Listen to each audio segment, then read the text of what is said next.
இயேசுவில் அன்பார்ந்த சகோதர சகோதரிகளே,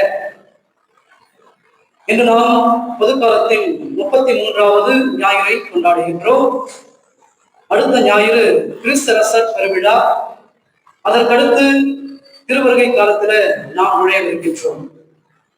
இந்த ஞாயிறு பொது காலத்தின் கடைசி ஞாயிறாக இருக்கின்றது. இன்றைய வாசகங்கள் அனைத்துமே ஆண்டவரின் நாளை குறித்தும் இறுதி தீர்ப்பை குறித்தும் இயேசுவின் 2ஆம் வருகையை குறித்தும் நாம் பார்க்கின்றோம். இவை அனைத்துமே நமக்கு ஒரு எச்சரிக்கையாக இருந்தாலும் இயேசு இன்றைய தினம் நமக்கு ஆறுதல் தரும் செய்திகளை வழங்குகின்றார். இன்றைய முதல் வாசகத்தை நாம் பார்க்கின்ற போது முதல் வாசகத்தினுடைய பின்னணி இஸ்ராயல் மக்கள் பாபிலோனிய அடிமைத்தனத்திலிருந்து மீண்டு வந்த அந்த நாட்களிலே அவர்கள் இப்படியாக எண்ணிக்கொண்டிருந்தார்கள். அவர்கள் மத்தியில நல்லோர்களும் தீயோர்களும் இருந்தார்கள். இந்த நல்லோர்கள் என்ன நினைத்தார்கள் என்றால், இத்தனை நாட்கள் நாங்கள் கடவுளுக்கு அஞ்சி நடக்கின்றோம், நல்லதையே செய்து கொண்டிருக்கின்றோம். இருந்த போதிலும் தீயோர் எங்களை விட நன்றாக வாழ்ந்து கொண்டிருக்கின்றார்களே, எங்களை விட அவர்கள் மகிழ்ச்சியாக இருக்கின்றார்களே, எங்களுக்கு மட்டும் ஏன் இந்த துன்பம், ஏன் இந்த கவலை என்று இந்த நல்லோர்கள் புலம்ப ஆரம்பித்தார்கள். அப்படிப்பட்ட ஒரு சூழ்நிலையிலே தான் மலாக்கி இறைவாக்கினர் அவர்களுக்கு இந்த ஒரு ஆறுதல் தரும் செய்தியை சொல்கின்றார். ஆணவக்காரர்கள் ஒரு பக்கம், நீதிமான்கள் இன்னொரு பக்கம்.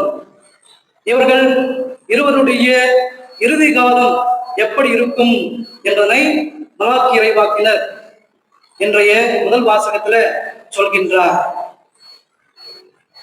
இந்த ஆணவக்காரர்கள் யார் என்று சொன்னால், யாரெல்லாம் தங்களை உயர்வாக கருதினார்களோ, யாரெல்லாம் நேர்மையற்று வாழ்ந்தார்களோ அவர்கள்தான் இந்த ஆணவக்காரர்கள், தீயோர். அவர்கள் நெருப்பால் சுட்டரிக்கப்படுவார்கள், நெருப்பிலே தள்ளிவிடப்படுவார்கள். அவர்களுக்கு அழிவு நிச்சயம். ஒரு முழு மரத்தை நாம் நெருப்பிலே இடுகின்ற போது அதனுடைய கிளைகள், வேர்கள் அனைத்துமே முற்றிலும் சுட்டரிக்கப்படும், எதுவுமே மிஞ்சாது. அது போலத்தான் இந்த ஆணவக்காரர்களுடைய வாழ்வு இருக்கும். அதற்கடுத்து நீதிமான்கள் யார் என்று சொன்னால், கடவுளுக்கு பயந்து நடந்தவர்கள். அவர்கள் அனைவரும் நல்லோர்கள். கதிரவன் அவர்கள் மேல் உதித்திடச் செய்வான். அந்த கதிரவனின் கதிர்கள், ரெக்கைகள் அவர்களுக்கு நலம் தரும் மருந்தாக அமையும். அன்பானவர்களே, இங்கே மலாக்கி இறைவாக்கினர் பயன்படுத்துகின்ற உருவகம் எது என்று சொன்னால் நெருப்பு. அந்த ஆணவக்காரர்களுக்கு நெருப்பு அழிவை தருகின்றது, நீதிமான்களுக்கு அதே நெருப்பு நலம் தரும் மருந்தாக அமைகின்றது. நம்முடைய வாழ்விற்கு வருகின்ற போது நம்முடைய வாழ்விலும் இப்பேற்பட்ட ஒரு சில கேள்விகளை நாம் சில நேரங்களிலே கேட்டிருப்போம். நாம் அனைவரும் நல்லதையே செய்து கொண்டிருக்கின்றோம், நல்ல வாழ்வை வாழ்ந்து கொண்டிருக்கின்றோம். ஆனால் தீயோர்கள் மகிழ்ச்சியாக, நம்மை விட மகிழ்ச்சியாக இருக்கின்றார்களே, அவர்களுக்கு மட்டும் ஏன் கடவுள் நல்லதொரு ஆசிரியை தந்திருக்கின்றார்? எனக்கு ஏன் இவ்வளவு சோதனைகள், துன்பங்கள் என்றெல்லாம் நாம் கேட்டிருப்போம். ஆனால் இன்று நமக்கு தரப்படுகின்ற ஆறுதல் செய்தி என்னவென்று சொன்னால், நம் அனைவருக்கும் வெகுமதி உண்டு. கடவுள் நம்மை ஆசீர்வதிப்பார். தொடர்ந்து நம்முடைய வாழ்க்கையில நாம் நல்லதையே செய்து கொண்டிருப்போம். இயேசு ஆண்டவர் சென்ற இடமெல்லாம் நன்மை செய்தாரோ, அது போல நாமும் சோர்வடைந்தாலும் தளர்ந்தாலும் தொடர்ந்து வாழ்க்கையில நன்மைகளை செய்வோம். என்ற 2ஆம் வாசகத்துல இதனுடைய பின்னணியை நாம் பார்க்கின்ற போது, புனித பவுல் தெசலோனிக்கர்களுக்கு ஒரு கடிதத்தை எழுதுகின்றார்.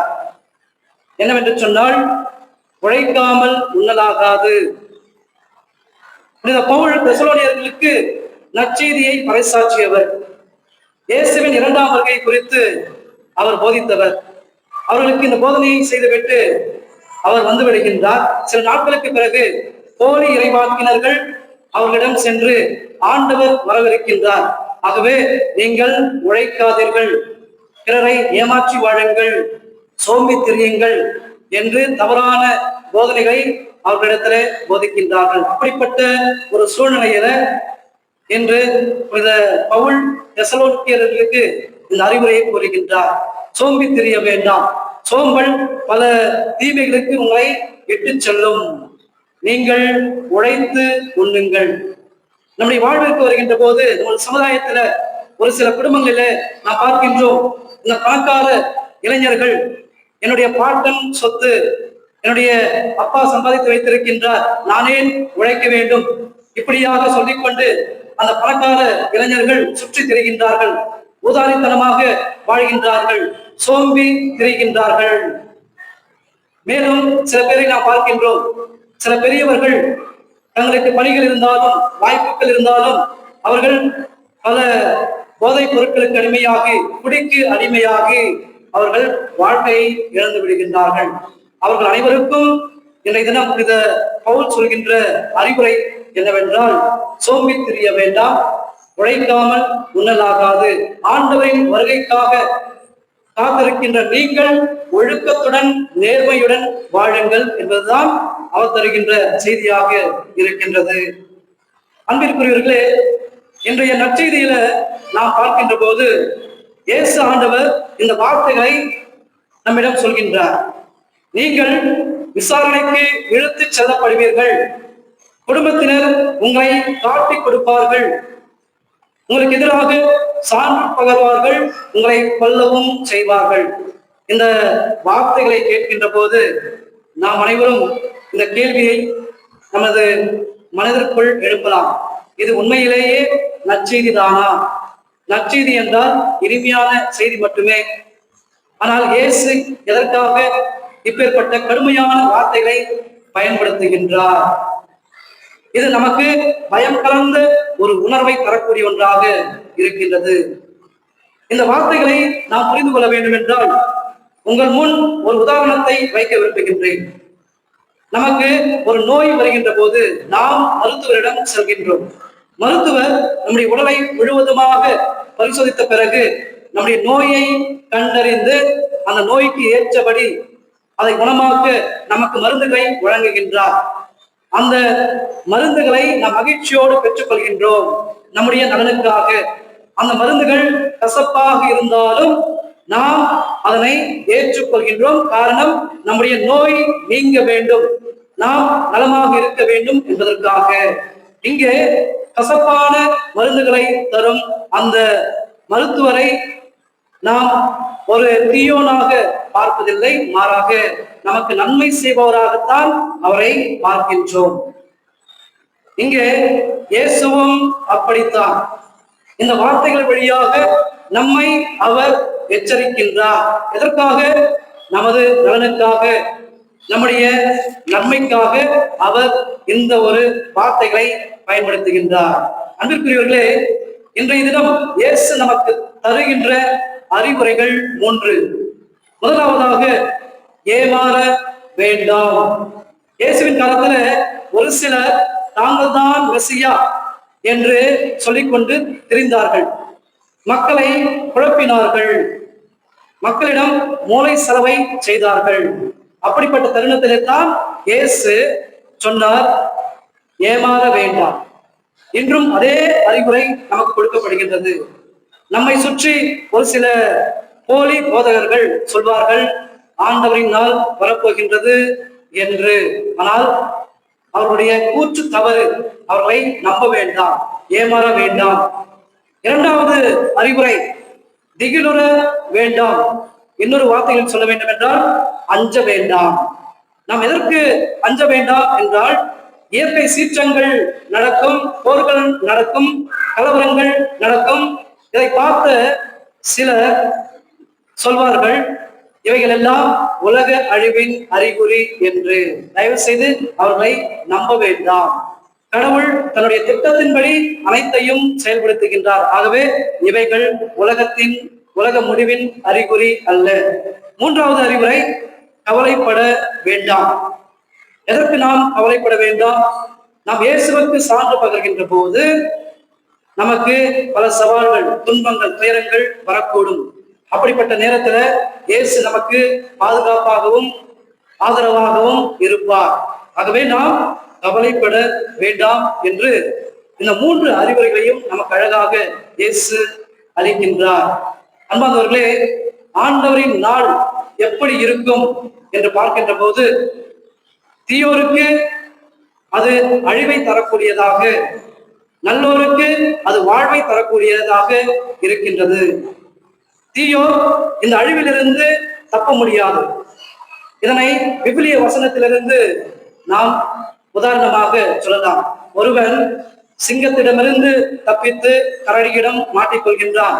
அந்த கரடியிடமிருந்து தப்பித்து வீட்டிற்குள் சென்று கதவுகளை பூட்டிக் கொண்டு தன்னுடைய கரங்களை சிவற்றின் மீது வைத்து சாய்ந்த வேளையில பாம்பினிடம் மாட்டிக்கொள்கின்றான். இப்படி அந்த தீயோன் எதிலிருந்தும் தப்ப முடியாது, அழிவிலிருந்து தப்ப முடியாது. ஆனால் நல்லோர் இறுதி நாளிலே வாழ்வு பெறுவர். அவர்களுடைய நிலைமை எப்படி இருக்கும் என்று சொன்னால், ஒரு குதிரை நல்ல மேய்ச்சலை பார்த்தவுடன் துள்ளி குதிப்பது போல இந்த நல்லோர் கடைசியில கடவுளை பார்த்து அவர்கள் போற்றி புகழ்வார்கள். இதுதான் கடைசி காலத்திலே நல்லோருக்கும் தீயோருக்கும் ஏற்படுகின்ற ஒன்று. அன்பார்ந்தவர்களே, இயேசுவின் வருகைக்காக நம்மையே நாம் தயாரிக்க வேண்டும் என்றால் இந்த மூன்று காரியங்களை செய்ய என்று நமக்கு அழைப்பு விடுக்கப்படுகின்றது. முதலாவதாக, நிகழ்காலத்தில் வாழ்வது. கடந்த காலத்தை பற்றி வருந்துவதோ எதிர்காலத்தை பற்றி பயப்படுவதோ கூடாது. நிகழ்காலத்துல நம்முடைய காரியங்களை நாம் சிறப்பாக செய்து கொண்டிருந்தாலே போதும். இரண்டாவது, கடின உழைப்பு. சோம்பி தெரியாமல் நாம் கடினமாக உழைத்து நம்முடைய காரியங்களை செய்வது. மூன்றாவது, இயேசுவுக்கு சான்று பகரக்கூடிய ஒரு வாழ்வை வாழ்வது. இந்த மூன்று காரியங்களையும் யார் தங்களுடைய வாழ்க்கையில மேற்கொள்கின்றார்களோ அவர்கள் தங்களையே தயாரிக்கின்றார்கள் ஆண்டவருடைய வருகைக்காக. ஆகவே நாம் அனைவரும் இதை உணர்ந்தவர்களாய் நாம் வாழ்க்கை என்கின்ற இந்த பயணத்திலே நம்மை முழுவதுமாக தயாரிக்க, ஆண்டவரை சந்திக்க நாம் முன்வருவோம்.